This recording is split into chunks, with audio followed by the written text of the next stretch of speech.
MS university વડોદરાની faculty of performing આર્ટ્સના યજમાન પદે સંગીત સાહિત્ય શિબિરનું દ્વિદિવસીય ભવ્ય આયોજન કરાયું હતું।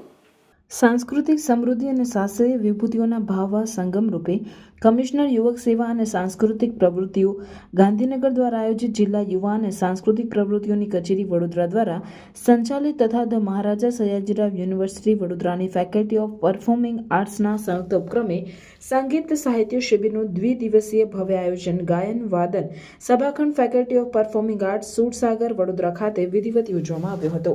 શિબિરના પ્રારંભ દિવસે નૈશિત કુમાર મકવાણા, નિવૃત્ત જિલ્લા શિક્ષણ અધિકારી અને કવિ સાહિત્યકાર કેળવણીકાર અને વક્તાએ સાહિત્યનો મહિમા વિષય પર પોતાની ઉર્જાસભર પ્રસ્તુતિ દ્વારા સાહિત્યની અનમોલ કીર્તિ, સંસ્કૃતિ પર તેની અવિસ્મરણીય અસર તથા સંગીત સાથેના તેના અભિન્ન સંબંધ અંગે ઊંડાણપૂર્વક અધ્યયન પ્રેરક ચર્ચા રજૂ કરી હતી।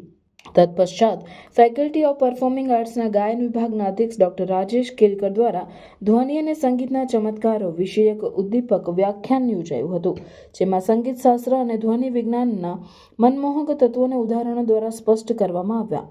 ધ્વનિની સંવેદનાઓ અને સંગીતની મહત્તા અંગે વિમર્શ કરતા તેઓએ શ્રોતાઓને રાસાયણિક અને ભૌતિક પરિપ્રેક્ષ્યમાં સંગીતના મહાત્મ્યથી અવગત કર્યા હતા।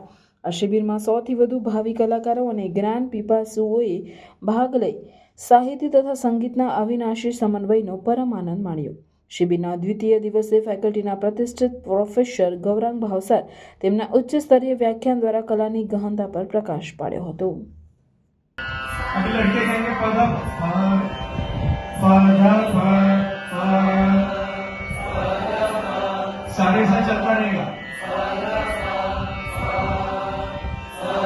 की आवाज कम आए।